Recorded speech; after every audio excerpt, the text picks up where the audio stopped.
بسم الله الرحمن الرحيم halkan waa qaranimo online idin kala soo hadlaysa magaalada Toronto magacaygu waa Cumar Maxamed Faarax bisha Abriil waa 2009 caawana waxaan noo suura gashay in aan wareysano Cabdi Muuse Maxaay oo ah maaragtay shakhsi aad iyo aad u dadaalay oo caawiyo dadka xanuunsan gaar ahaan carruurta ama dadka waaweyn ee ku dhibaataysan dalka in hooyo aan wax looga qaban karin dalka gudihiisa xaaladooda caafimaad oo aad iyo aad khatar u ah dadka Cabdi wuxuu caawa marti ku yahay magaalada Toronto wuxuuna ku tala jiraa in uu barnaamij samafal ah oo lacag aruurina oo lagu taakuleynaa dadka masaakiinta inuu ku qabto magaalada Toronto asagoo ay la socdaan dad kale oo walaalo ah oo barnaamijkaani in muddo kala soo shaqeynayay uu ka mid yahay Cabdiqaadir Siid Axmed iyo Caabiye Ciise iyo Maryan Ilowle oo ayadana ka mid ah dadka ku nool magaalada Toronto Cabdi adigoo aad iyo aad u mahadsan barnaamijkan samafalka ah oo in muddo ah aad ku soo jirtay runtiina dad badan aad wax ugu qabatay waxaad noo sheegtaa maaragtay waqtiga aad bilowday iyo sababta kugu dhalisay waa mahadsantahay Cumar marka ugu horeysa oo ka mahadnaqay fursadan qaaliga waxaan bilaabay dhowr sano ka hor ayaan bilaabay arrintan waxaan nagu dhalisay dhowr siyaabood ilmo Soomaaliyeed oo dhibaataysan hooyo Soomaaliyeed cunug dhibaatan haysato iyo caafimaad darri dadka haysta carruurta Soomaaliyeed aan nagu dhalisay inaan ku qabano waxay ahayd fursad Ilaahay nagu dhaliyay oo Ilaahay nagu la garab galay oo maantana caawa noo suurtagelay inaan imaado magaaladan Toronto oo aad nagu casuunteen Cabdi sida aan hadda u sheegnay dadka maalinta Sabtida ay nagu soo socoto hadii Alle idmo waxaad qaban doontaa barnaamij fundraising ah ama lacag aruurin ah oo lagu taakuleynaayo dadkaas waxaadna safar uga soo gashay magaaladii aad deganeyd waxaadna sida aan maqalka aan ku qabo aad aadi doontaa magaalooyin kale oo ka tirsan dalkani Canada marka ilaa iyo xad xaaladda samafal ee aad wado maaragtay bal adoo wax nooga faahfaahinayo ilaa intay ku maraysaa maxaa rajo aad ka qabtaa ummadda Soomaaliyeed inay ka geysan karaan kaalmada loo baahan yahay mar labaad waa mahadsantahay Cumar runtii dhibaatada carruurta Soomaaliyeed iyo dumarka Soomaaliyeed haysta aad u badan tahay waxa ugu badan dumar badan oo Soomaaliyeed oo kaadida ka socoto waxa ugu badan carruur badan oo Soomaaliyeed oo madax biyo ka galeen iyo waxa ugu badan carruur aan haysan meel wax lagu sameeyo marka dadkii inaan fahansiino ulajeedada oo aan fahamsiino wax aan qabanayno aan ka dhaadhicino in wax la qaban karo carruurta Soomaaliyeed wax loo qaban karo Cabdi sida aan maaragtay hadda barnaamijkii aad nooga sheekeynaysay gabar Soomaaliyeed oo aad iyo aad loo farxumeeyay oo jirkeeda ama maaragtay galmoodkeeda lagu qalay midi ayaad noo sheegtay maaragtay in dhibaato weyn loo geystay aad keentay dalka Mareykanka daawo iyo maaragtay qaliin dheer kadibna maaragtay hadda ay aad iyo aad u fiican tahay marka dad aad u fara badan oo noocaas oo gabdha ah oo maanta aan war loo haynin ayaa dalkeeni ku badan marka haddii maanta ay fursad u helaan dadka barnaamijkani daawan doono ay ka warqabaan dadka noocaas marka maxaad leedahay dadkii meel ku og carruur dhibaataysan ama gabdhasaas loo farxumeeyay farxumeynta way kala jirtaa waxay ahayd gabar yar oo 4 sano jirto oo loola tagay gacan ka weyn ee ka gardaran geysatay shakhsigana waxay ahayd shakhsi dadka taabta Soomaalida oo dhan wada taabtay waxyaabaha qaarkood waxa lagu xallin karaa haddii bulshada ay u soo baxdo oo la ogaado xanuunka intuu gaarsiisan yahay qofka xaguud meesha uu degan yahay iyo dhibaatada intee la eg tahay gabadhan yar markii dhaawac geeyay 4 sano kadib ayaan helnay arrinteeda marka waxaa suurtagal ah in carruur badan oo saas oo kale inay jirto aan ogeyn marka waan la tacaalaynaa Ilaahay waanu la garab geli doonaa insha Allah taala waxaana midda kaliya aan rabo ay tahay in shakhsi bini'aadamka oo maanta daawanaya ogaadaan in qof walaalka Soomaali hadduu nin ajnabi oo cadaan oo caawinayo waa adoo Soomaali aad u caawin weyn oo walaalka wax u siin weyn oo ula garab geli weyn waa adiga aad u damqan weyn sida qof ajnabi cadaan intuu ugu damqado dhaana daaweynaa ugu damqan weyn marka haddii aan helno bulshada inay ogaato in qof la caawin karo ama la ogaan karo in wax la siin karo ama wax ka bedeli kartid wax weyn la qaban karana amisana haddii aan u wareejiyo su'aasha walaasheen Caabiye Ciise Caabiye adigoo aad iyo aad u mahadsan waxaa tahay qofkii ugu horeeyay ee Cabdi la shaqeeyay maaragtay markii aad aragtay dadaalka iyo wanaagga uu wado marka dareenka noocaas goorma ayuu kugu dhashay maxaad maaragtay ilaa ay hadda aad dareentay shaqada aad la shaqeynayso Cabdi بسم الله الرحمن الرحيم. بسم الله الرحمن الرحيم. والله runtii waa arin aad u muhiim ah marka aragto qof walaalka oo dad walaalaha islaam ilaahay dartiis ugu qabanayo qof kasto damiir leh oo danqanaanayo waxay tusaysaa in if haduu qofkan walaalka waxan u sameeyna ilaahay dartiis un ilaahay akhri adduun uga abaalmarnaa adana mid kalena wax la taaban kara ay tahay in adigina xoog iyo maal iyo wax walba u garab istaagtid marka arintii markay yarti muraay la keenay binti la keenay waxa from that point inaan mataqaana kala qayb qaato ilaa xad waxay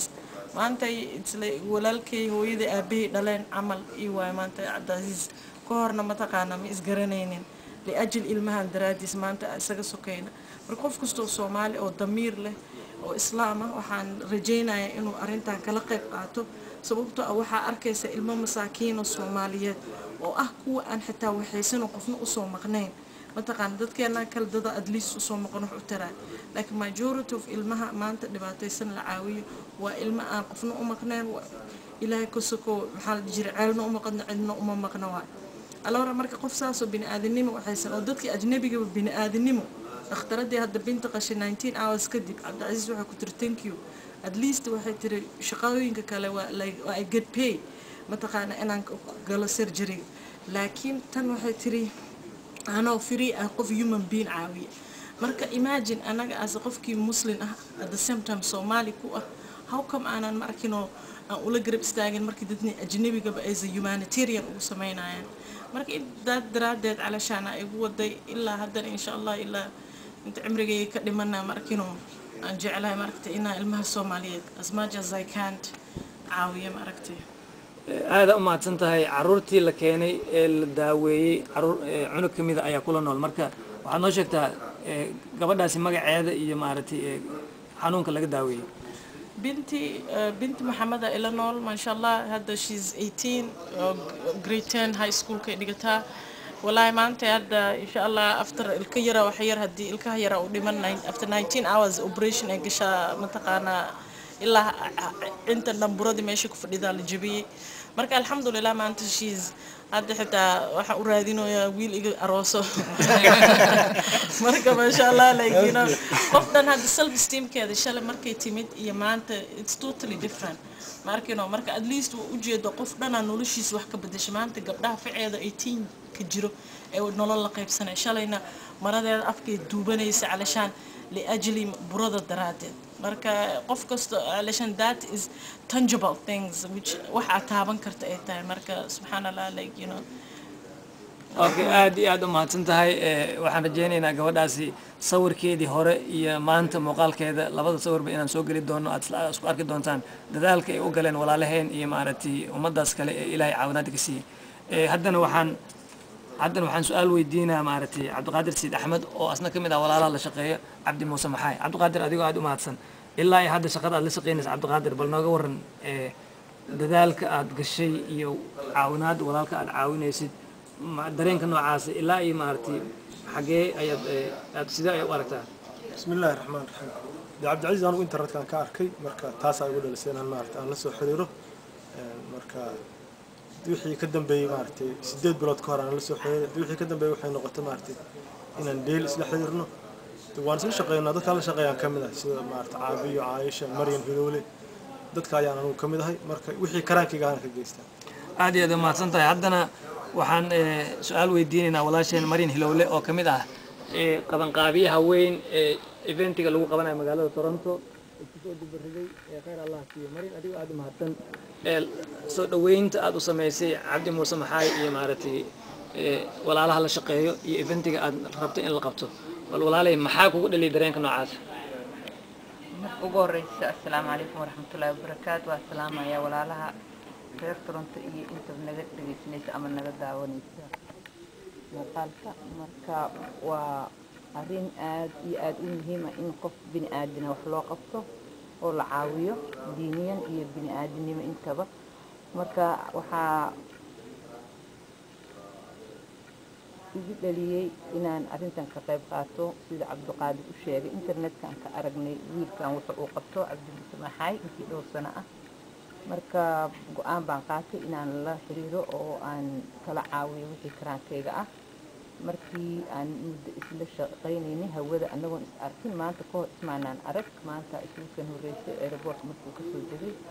hilmaan aan isu gudbinaa isku aqoonsanay markuu airport kasoo degay asagii asxaabta kaleba marka qabanqaabadiina meel fiican bay noo maraysaa haddii ilaahay ka dhigo maalinta sabtida ah 11 April marka saacadu tahay 4 o'clock ilaa 9 o'clock waxaa dhici doona xafladii weyneed ee fundraiska ama lacag ururinta loogu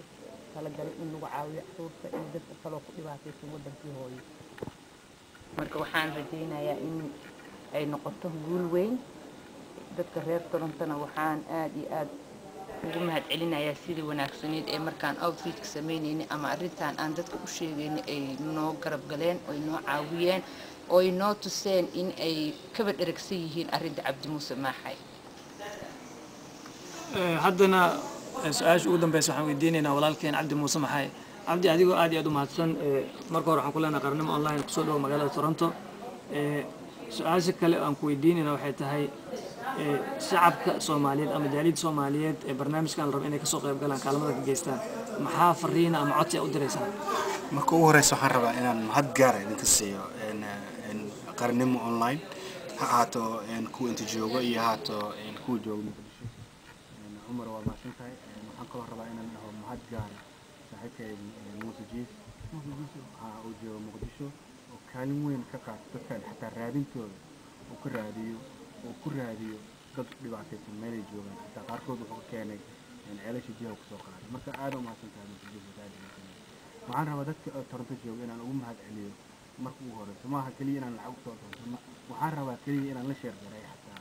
qofka walaalkooda dhibka uu qabo ileen raxmad ma dareemaysa daadan qofka walaalka dhibkiisa aanan arkin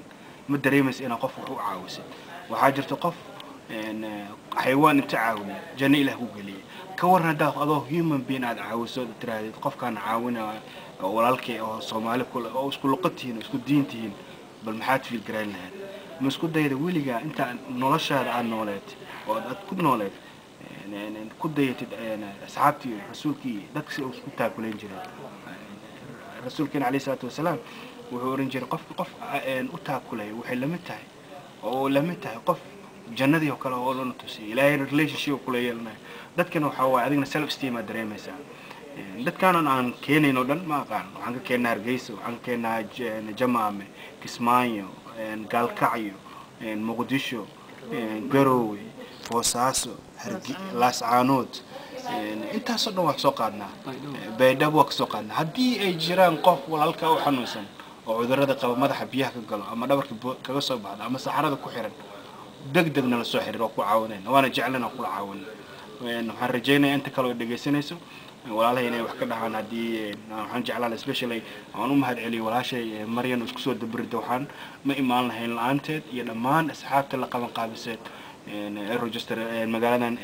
Toronto Canada degan aad iyo aad aan ku mahad celinayaa mar labaad fursadan qaaliga isiisay barnaamijkeenina caawa intaas ayuu ku dhan yahay walaalaha